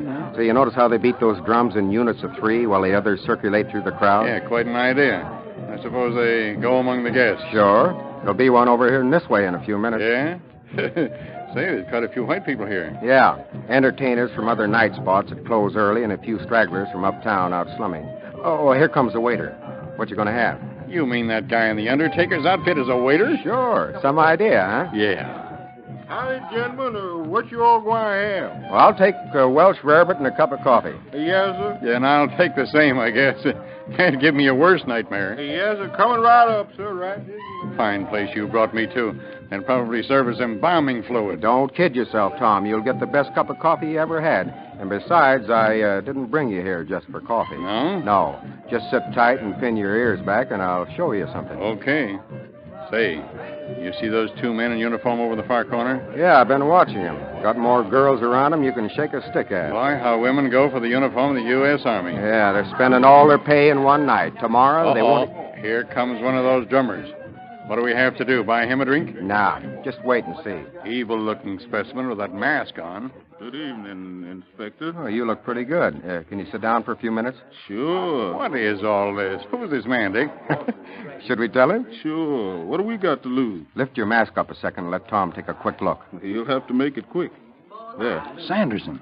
Big as life and twice as natural. This is Inspector Sanderson's regular racket. Yeah? He works here at the tavern all the time as a drummer. No one knows he's a police officer. I'll have to be getting back to my drums in a few minutes. What you got on your mind? There's been a little trouble down on Goss Street tonight. Goss Street? Not Helen Moore's place. Yeah, how'd you know? I missed her tonight. She comes in here almost every night with Arthur Woodyard. Then you know him, too. Yeah. Is he mixed up in it? Yeah, he's got a couple of slugs in him. Doubt if he lives till daylight. What about Miss Moore? Oh, just a slight flesh wound in the shoulder. There are a couple of others mixed up in it. Do you know a Sam Sexton and a Thomas Farley? Yes. The Sexton boy has just come here from the south. Farley's a local man. Neither one's been in any trouble before that I know of. Well, what about Woodyard? I don't know much about him. Always been sort of a mystery. But what happened? We don't exactly know. None of them will talk. The place is in a shambles and the money's all gone. But me and Dick have an idea there's more behind it all than robbery. I wouldn't be surprised. Woodyard and that Moore girl have been going around together for some time. There might be a motive in that. That's what we thought. Robbery was probably secondary. Yeah. Well, I see I have to go over and whack on my drum again. I'll go right to work on it, though, and see what I can find. I hear a lot of funny things sitting behind this mask. And he's not kidding.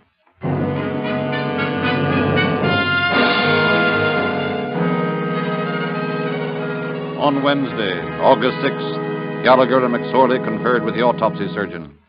What's the report, Doctor? Well, the hospital staff did everything it could to save Woodyard, but he was too badly hurt. When did he die? This morning. Is the autopsy over yet? Yes, we finished less than an hour ago. Here it is. 138 and 132 bullet found, eh? Yes, one of them was a revolver bullet, and the other was from an automatic. That was what we had figured before. That's proof to me that there were two men in on this. Yes, I'm rather inclined to agree with you. You see, the path followed by the bullets leads me to believe that the slugs were fired from two entirely different positions. Besides, as a precaution against getting his ammunition mixed, a two-gun man practically always uses guns that are alike. Well, Gallagher, it looks like you'll have to finish up this case with Tom Wood. I've got to take over another case this afternoon. Okay by me. Well, thanks, Doctor. Mind if we take these slugs along with us? Not at all. Maybe you'll find a gun or two to compare them with.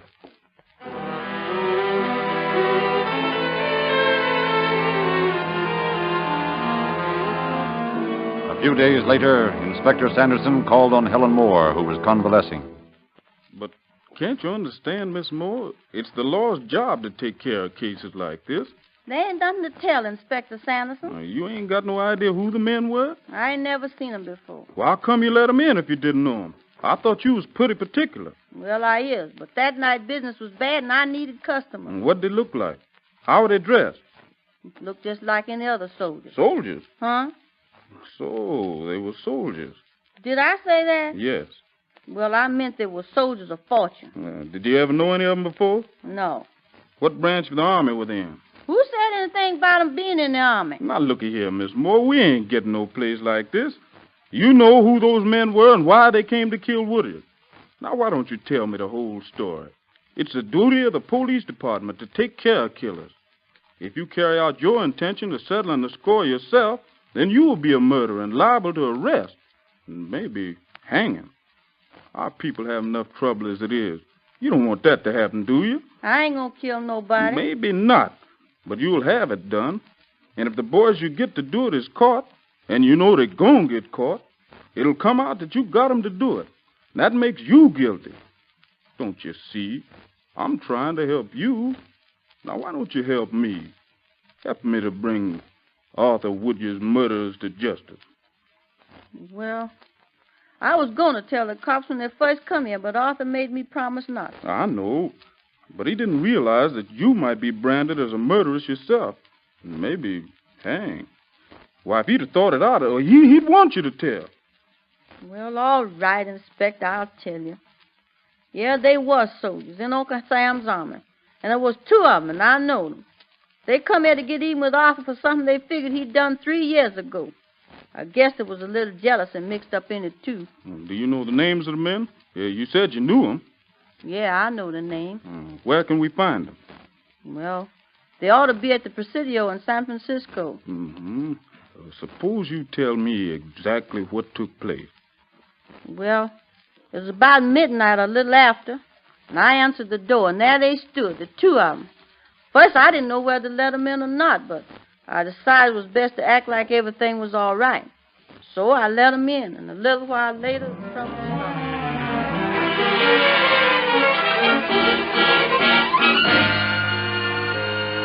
Helen Moore poured out the whole story to Inspector Sanderson, who in turn got in touch with Tom Gallagher at headquarters. Homicide. Gallagher speaking. Listen, Tom. I gotta talk fast. I'm phoning from the Skull Tavern. I don't want no one to get wise. What's on your mind, Sanderson? Your case is sold up. It's in the bag. What's next? All you have to do is make the arrest. Yeah, but arrest who? Well, you and Tom Wood jump in a taxi and pick up Helen Moore at her house. She'll be waiting for you, and she'll tell you where to go. Has she decided to talk? I ain't got time to explain, but she'll show you what to do after you pick her up. Okay, we're on the way. Just follow her lead, and she'll help you out. Thanks, Handy. Nice going. Bye.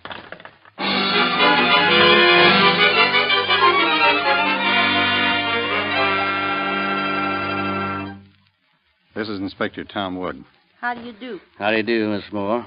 Well, where to, Miss Moore? Down to the ferry and cross over to San Francisco, then over to the Presidio. You mean there's some soldiers mixed up in this? Yes. You know them? No, I ain't never seen them before in my life. How do you know we'll be able to find them at the Presidio? In the issue, I reckon. I've been told I was psychic. Did Woodyard know them? No. Why didn't he want the police to know anything about it? I don't know. He never gained consciousness, so I didn't get to ask him. Do you have any idea what the motive might have been? No, I don't. Robbery, I suppose. Are you sure there wasn't anything else back of it? I don't know nothing except what I told you, so don't ask me no more questions. I don't know nothing. There's 2 soldiers, and the best place to find soldiers is at the Presidio. Okay, Miss Moore. Maybe we can get the real reason out of the killers if we find them.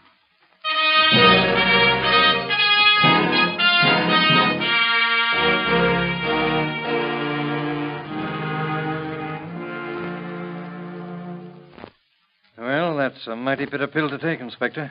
I hate to think that any of my boys would commit murder. Well, we haven't any definite proof. All we know is that there were 2 soldiers and that Miss Moore says she's sure she can pick them out of the whole army. I'll tell you what. It's time for roll call, and the men will be lined up outside. I'll accompany you, and we'll inspect the whole regiment if need be. That's mighty nice of you, Colonel McDonald. I don't know whether the girl can pick out the men or not, but she seems to think so. Seems to me like a pretty big order. Come along. We can start with the Negro Cavalry Regiment. Good idea. Somehow I got a hunch we won't find our men. There's something mighty mysterious about all this. Inspector Sanderson phoned and said the case was open and shut and to get Helen Moore and follow her instructions. He acted like he knew all about it, and yet the girl doesn't act like she knows a thing. Maybe Sanderson promised not to betray her confidence. Yeah, I thought of that. Okay, Wood. Bring Miss Moore up here. Might as well start at this end and work through the ranks. Okay? Quite all right. All set. It won't take long. All right, let's get started. There's one of them. You seem awful positive, Miss Moore. I never forget faces. Private John Martin, 2 paces forward. Look, there's the other one down there. Private Ernest Dykes, 2 paces forward. Sergeant, Yes, place sir. these men in the guardhouse.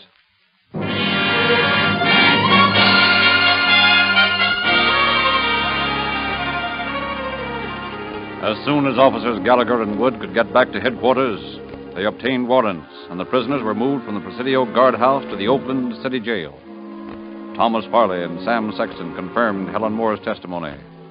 The hardware store was located where the 2 guns had been purchased, and the ring of evidence tightened. In the meantime, the soldiers stolidly refused to confess. Finally, Martin, when threatened with the prospect of hanging for his part in the crime, gave in. You see, we was all at Helen's place about 3 years ago. This wayward fellow was working there, and before he left, he took all our money with him. We planned all 3 years we was in the Philippine Islands how we was going to get even with him. Is that all, Martin, that motivated you to get even with Woodyard for taking your money? Weren't you in love with Miss Moore? I'll answer that, officer. Oh, so it was you, Dykes, that was in love with Miss Moore. Yeah, it was me, all right. You'll find out sooner or later anyway. Well, she throwed me over for Woodyard. Then he had the nerve to fleece us out our dough. I planned for 3 years how I was going to get him. Used to take my target practice serious. So I come to Helen's house that night just to kill him. Martin must have got excited and fired his gun. I was to do all the shooting myself. Helen tried to interfere and got a slug in the shoulder. A couple of stray ones hit Sexton and Farley. That's all there is to it. But I'm glad he's dead, and if I had to do it over again, I'd do the same thing. I'm just sorry now that I didn't kill Helen, too. But if I ever gets out of here, I'll kill her, so help me.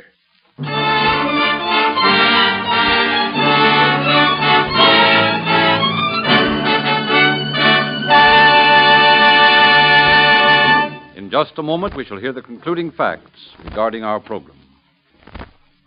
Technically, an officer of the law works a certain number of hours, then goes off duty. But in reality, he's always on the job. And all-purpose Rio Grande crack is like that. No matter what this strikingly different gasoline is called upon to do, let the weather change from hot to cold, regardless of the temperature or traffic conditions, you can depend upon all-purpose Rio Grande cracked to live up to its reputation as the most highly endorsed gasoline in the West.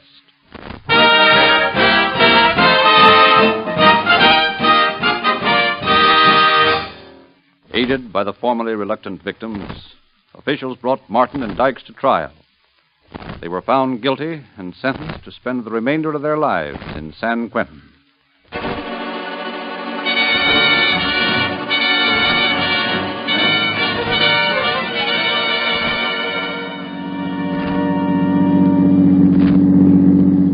Oakland police calling all cars. Attention all cars. Cancellation of broadcast 302 regarding a murder. Suspects in this case are now in custody. That's all. Rosenquist.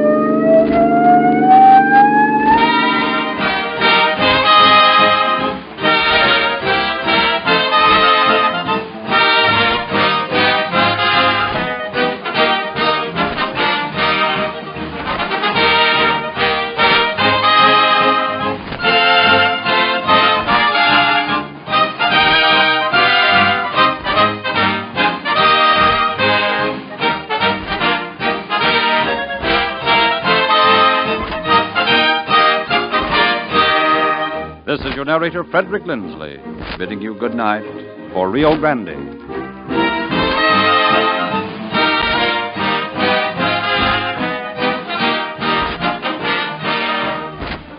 Next week, Calling All Cars will be heard at a new time, 7 to 7:30 on Tuesday night, and each Tuesday night at that time thereafter. Next Tuesday evening at 7 o'clock, Rio Grande will present On Suspicion of Murder. This is the Columbia Broadcasting System. Avenged, they killed. Is there any clue as to who might have done it? No. But in my opinion, this kidnapping, if there was a kidnapping, is most likely the work of some local Chinese who's fallen for this Ming Chung. And our job is to nose around Chinatown and see what we can find out, right? That's about the size of it, Baggett.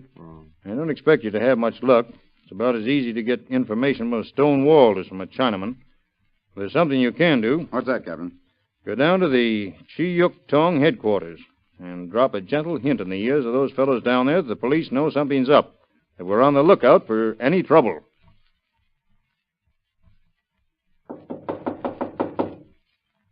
You sure this is the place, Philkus? Sure, this is the Tong headquarters, all right. Here, I'll try the door.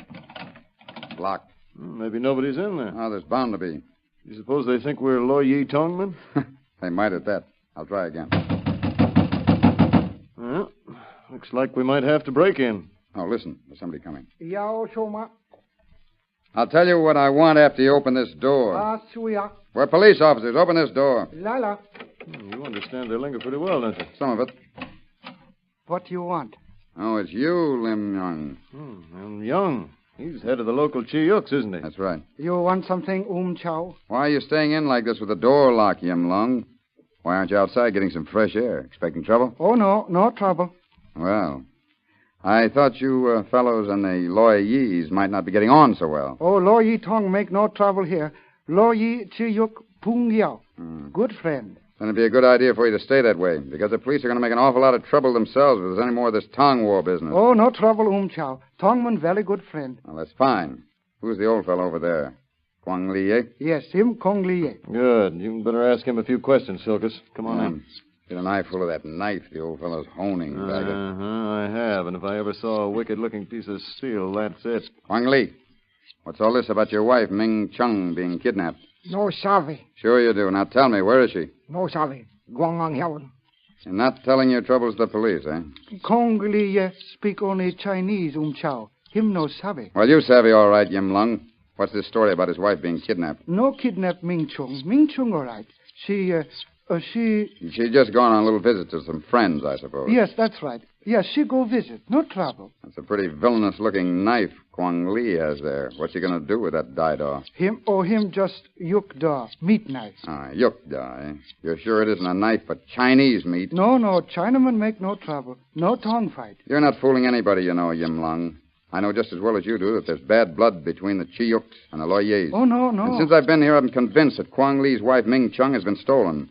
If any trouble starts, Yim Lung, you're going to have to answer for it. Oh, no trouble, Chow. Big mistake. Someone tell you bad dream. You're the leader of one of these tongs, Yim Lung. It's up to you to keep the peace. Now, just remember what I said. That's all. Oh, very much peace. No trouble. Let's go, Baggett. Okay. It appear, Lim Lung, to be special delight of foreign devils, police, to cast their shadow over the justice of our people. You speak words of truth, Kong Li. But in case of stolen Ming Chung, your wife, there shall be no interference with that justice. Soon we shall know the name of the one who has desecrated your house. Then retribution shall be swift and sure, my friend. You have my word. I shall know no peace until such time as Ming Chung is returned into my keeping. I understand, Kong Li.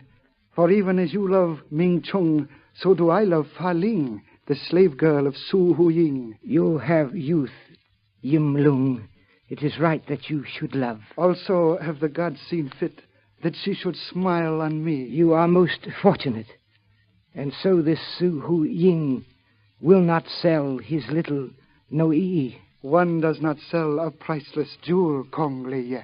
A pearl that is beyond price in hands of a wise man may yet be a worthless toy in hands of fool. You who have not seen Fa Ling cannot know her delicate beauty, her celestial loveliness. And Su Ying, who has seen her often, may be equally ignorant of the qualities of which you speak. You believe he would sell Fa Ling? I am old, Yim Lung, and I have learned that one must first ask before he may receive an answer. Also, there are few masters who will turn their backs when a proper offering is made for a slave. May the gods smile richly upon you, Kong Li. You have brought me hope.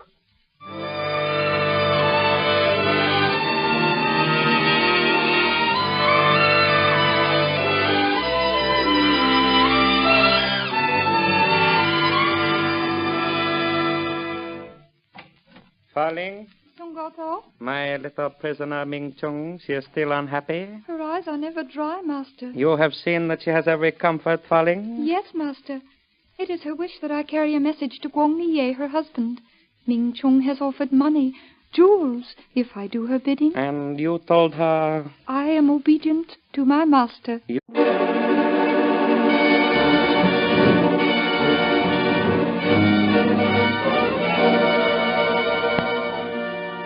Calling All Cars, a copyrighted program created by Rio Grande.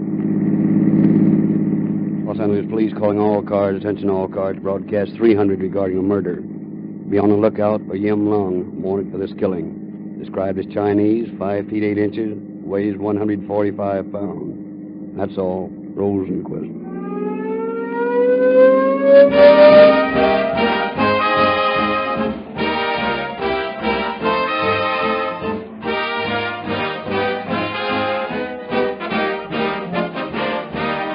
When the great new all-purpose cracked gasoline was developed a few months ago, we little believed that public interest and patronage would be so quickly realized.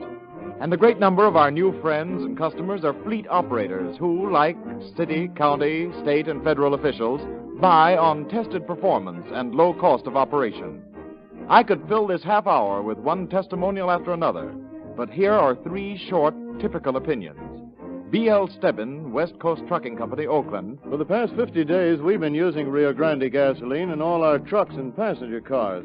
We wish to state that this gas has proved superior to any of the other brands we've used. Fred K. Balch of the Pomona Pump Company. I've put the new gasoline through tests comparable to those of your research department. I've noticed its superiority in starting, pickup, smoothness, and increased mileage. R.F. Landreth of Sproul's Lumber Company.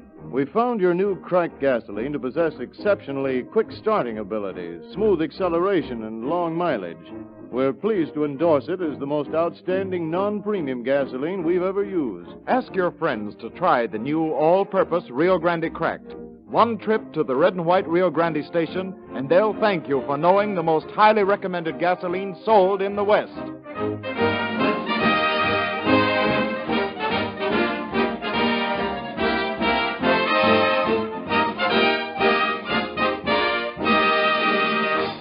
The facts around which tonight's story has been built have been secured through the cooperation of the Los Angeles Police Department.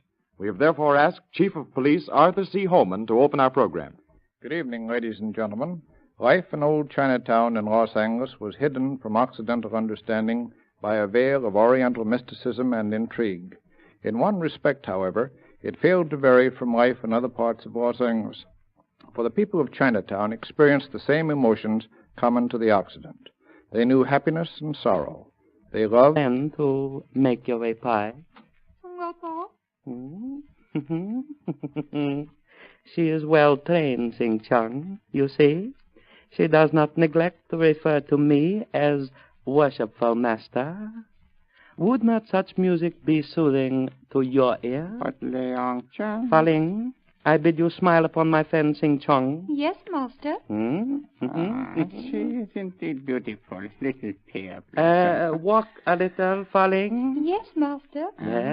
Such grace of motion, graceful as field of flowers which sway at gentle touch of early morning breeze. You find Fa Ling desirable? I do not journey alone to land of dragon, to Hoying. You are indeed wise, my friend. Fa Ling, return to your room. I hear, master. With your permission, I shall now take my leave, Su Hoying. There are many to whom I must yet bid my last farewells. Fa Ling will be waiting when next sun brightens the heavens. I guard my slave girls well.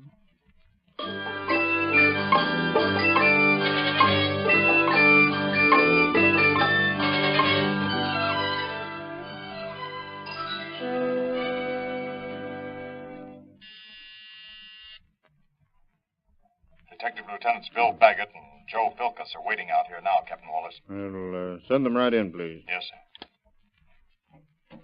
Come on in, boys. Thanks. We were out when your call first came through, Captain Wallace, and we got here as soon as we could. Oh, that's all right. There's no particular hurry. I've got a sort of a funny job for you, boys. We've handled a few funny ones in our time. This one's down in Chinatown. Something fishy seems to be going on down there. Did either of you ever hear of Kwang Li? Seems to me he's president of one of the Tongs, isn't he? That's right, the Chiyuk Tong. What's he doing down here? Their headquarters are in San Francisco. I know, but the Chiyuks are having trouble with the Loyi Tong up there. Kwang Li Ye's up there down here now for his health. I see, and you think the local Tong might take up the quarrel. Is that it, Captain? That's it. More particularly because the Loyis have put a price on Kwang Li Ye's head. Oh, with a cash inducement to start trouble, that makes it worse. Yes. And if there's any truth to a rumor that just came to me, something's happened that'll make it worse than that. Something that's happened down here, you mean? Right. When Kwang Li Ye came to Los Angeles, he brought his wife with him, Ming Chung. She's supposed to be very young and very beautiful. Yeah? Well, here's the rub. Somebody's kidnapped the lady. Kidnapped? That does mean trouble. Who's supposed to have done it? Loy Yi Tong? I hardly think so, Philkus. Tongs don't kidnap for it. And hated. They lived and died, sometimes mysteriously. They brought with them many strange customs. One of the most intriguing of these customs was the no-ee of slave girls. Tonight's story deals with one of these, and with the efforts of the police to prevent a murder. But let's listen to the story as it unfolds and learn the outcome.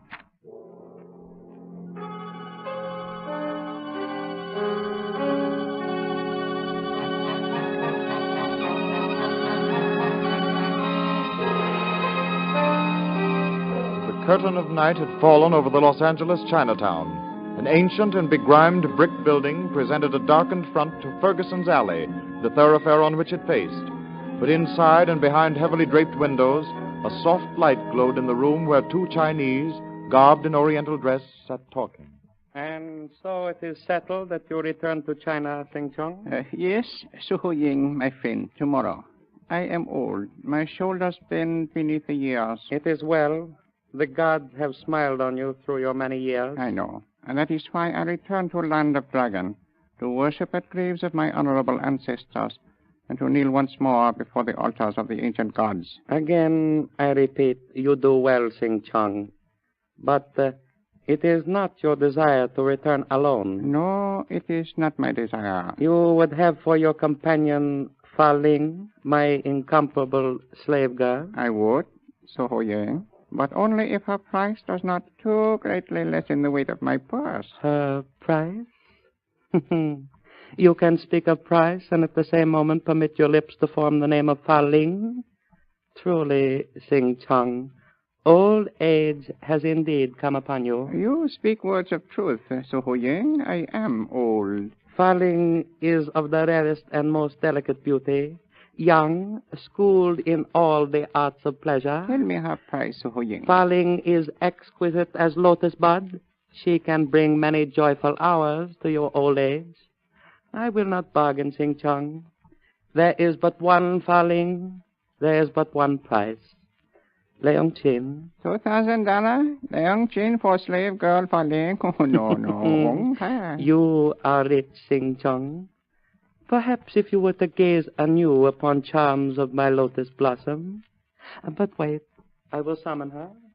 It is not necessary. I fear our business has reached an unfruitful end. Have patience, Sing Chong. Let your eyes linger once more upon the loveliness that is Fa Ling. Time enough